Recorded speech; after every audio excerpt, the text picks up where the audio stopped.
Mark Pope is in shape. Mark Pope's in shape because one, he used to play basketball, and two, he's exercising demons. That is the NCAA tournament.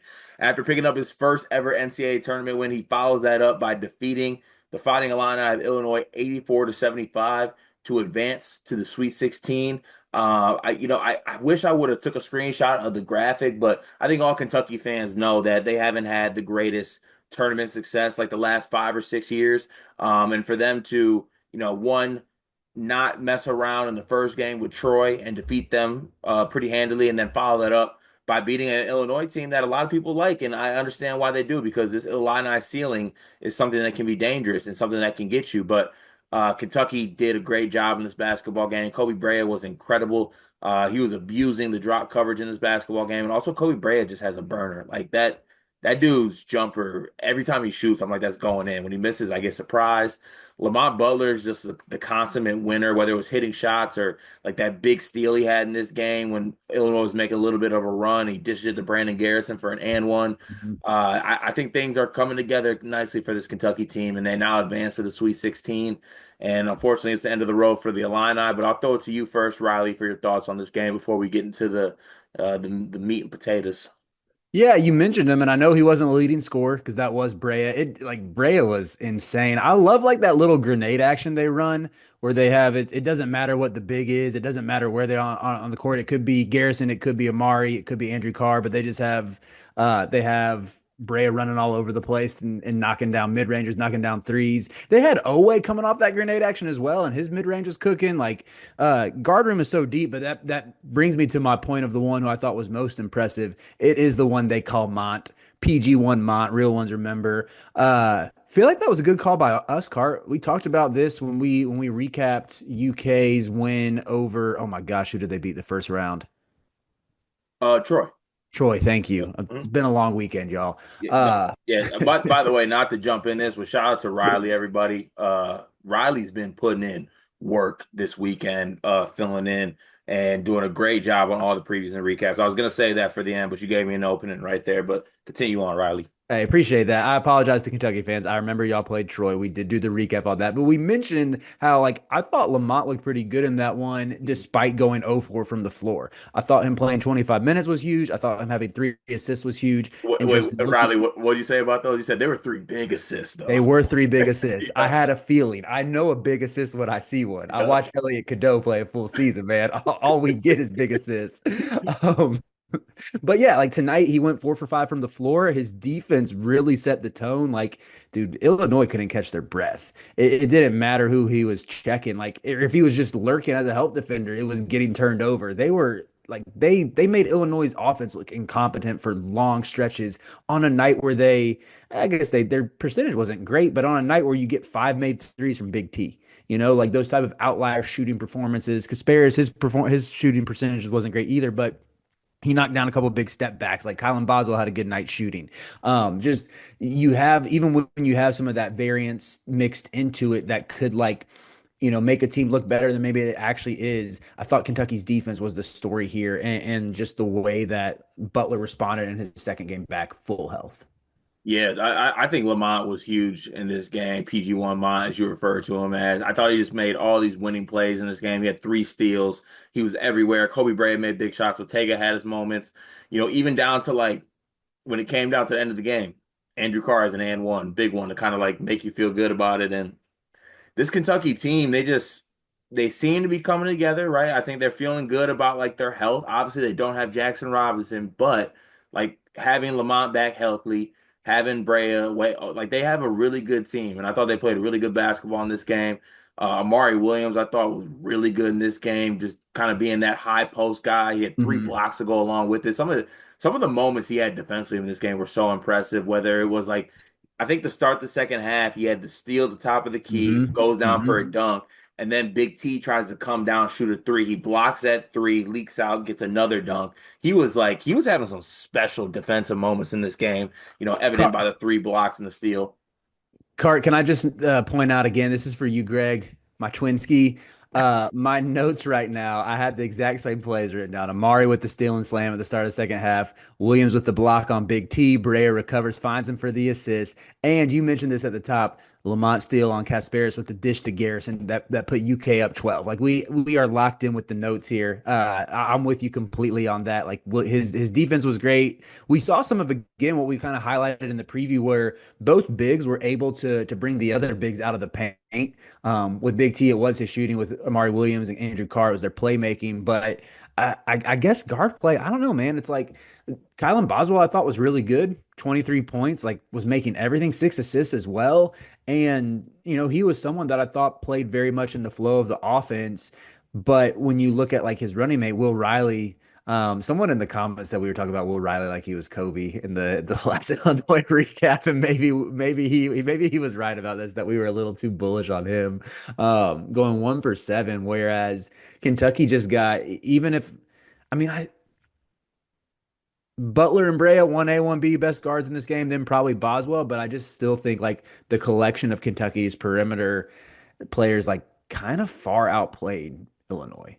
Yeah, I mean, you look at what the starters gave you, and like Amari had a great game, Ortega was good, Brea was good, Butler was good, and then on the other side, like Kentucky, not only were they very efficient offensively, they did not turn the ball. Only 5 turnovers in this game.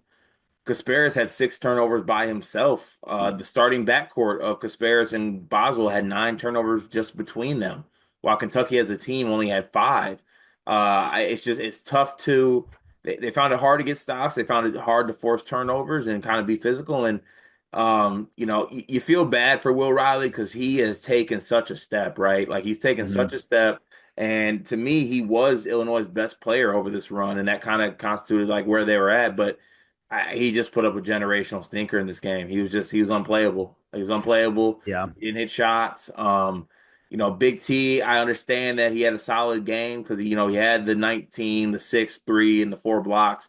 But as I was watching this, just some of his 3-point attempts just kind of feel like it killed things. Like it killed momentum, it killed the vibes of what Mm-hmm. was going on. And then Kentucky would come and get an open shot, an open Brea mid range or open Brea three, and then on the first ball reversal, Big T's just like pulling it, right? And Yeah. I Yeah. understand you go 5 for 12, so you can't like balk at him too much. I just felt like, some of the misses kind of really hurt them.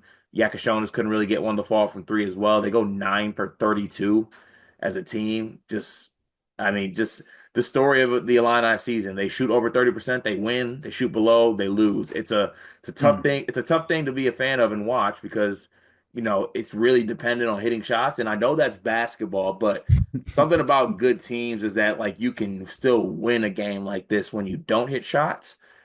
I just don't think the Illini are capable of that. But I think you did make a good point though. Shout out to Colin Boswell. Colin Boswell kept them in this game. Yeah, he They did. they He they did. lose by 20 if Colin Boswell didn't, because he got off the bus right away. I think everybody else was kind of lacking behind, but Hmm. his energy, what he brought to this team, I thought were incredible. But I don't think everybody else kind of met him halfway on that.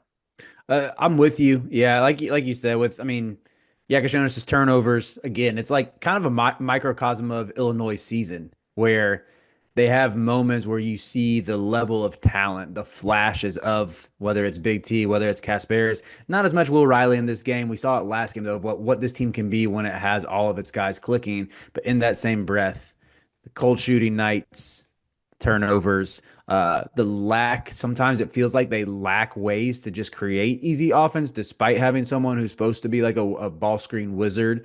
And yeah, even like Kentucky, on the other hand, this reminded me of how they played in November and December, which was one of my favorite teams to watch to start the year because the ball movement is great. They run just beautiful action.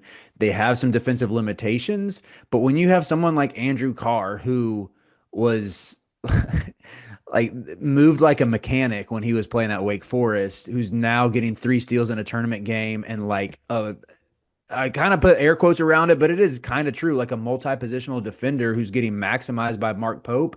It's really tough not to love this team. And they have Colin Chandler cooking now. Yeah. Colin Chandler played really good defense on Will Riley, hit like basically a logo three. He's someone who, if you're a Kentucky fan, you're thinking you probably get him for the next 4 years, and you got to be champion at the bit, waiting to see his development as well. And yeah, I think maybe all it took was, again, you said this in the recap of the Troy game, Lamont Butler's shoulder not falling off and him being comfortable again to see some of that early season magic. But they have to be feeling so good going into the Sweet 16 for a team that I think you, me, and Greg were all wanting to pick against in the first weekend. Right. Yeah, you got to feel good about it. And look, they not only were they getting turnovers too in this game, Kentucky turned that into 26 points off of turnovers, while the Illini only had eight. And yeah, like I'll even put my hand up here. I was very bullish on Kentucky and how far they could go, but I think they've stepped up enough defensively. They've shown improvements. I pointed that out on the recap of the preview, the last one we were on. I didn't give them enough credit for what they've done defensively. And Hmm. now they have this group of guys who, say what you want about Kentucky, but they're big game players. Like they've won their Right. biggest games this year. And now they have a chance to, I think they play Tennessee next round. Is that who it is? Yep, they can go 3-0 against Tennessee 3 and this 0 year. against Tennessee. So like if you're a Kentucky fan, you're shaking off demons. In the first year of Mark Pope, you're going to a Sweet 16. Your team is playing its best basketball right now. You got to be feeling pretty good about that. And on the flip side for the Illini, the off season starts. It's going to be an interesting time to see who comes back, see who returns, see who goes. But yeah, I think as a Kentucky basketball fan, you got to be feeling great right now. Really, really good. What else? I did want to say one more thing before I got out of here. Oh yeah. Um, I think it's a big summer for the Illini. Like as far as like, you know, I think they did a good job of like getting their star on Casparis, and there's gonna be some turnover with this program, obviously, right? Hmm. But I've said this a lot during the year. I think it's going to be a big summer for some continuity as well.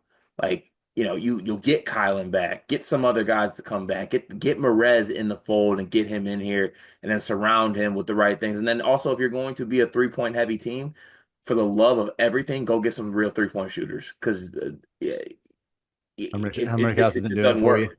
No, no, no. It's time to move on. But you know what? We'll save that for summer content. I want to take away from Kentucky. Congrats to Kentucky as they advance to the Sweet 16 to take on the Tennessee Volunteers. You got something, Riley? Yes. The ones that hate Mark Pope the most look just like him. You tell me what that means. First time Kentucky is in the Sweet 16 since Tyler Hero was there. I can't believe we just got a Tyler Hero Jack Harlow bar. But it feels kind of right, and I'll allow it. I will allow it. Shout out to Kentucky, man. The 84 to 75 victory to advance to the Sweet 16. We will have the preview of that Kentucky Tennessee preview up here on the Sleepers Media YouTube channel, as well as previews and recaps for all the Sweet 16 games and every game in March Madness. Thank y'all for tapping in. It is March, and that means that March Madness is upon us. And if you are looking for a place to play, Underdog Fantasy has you covered.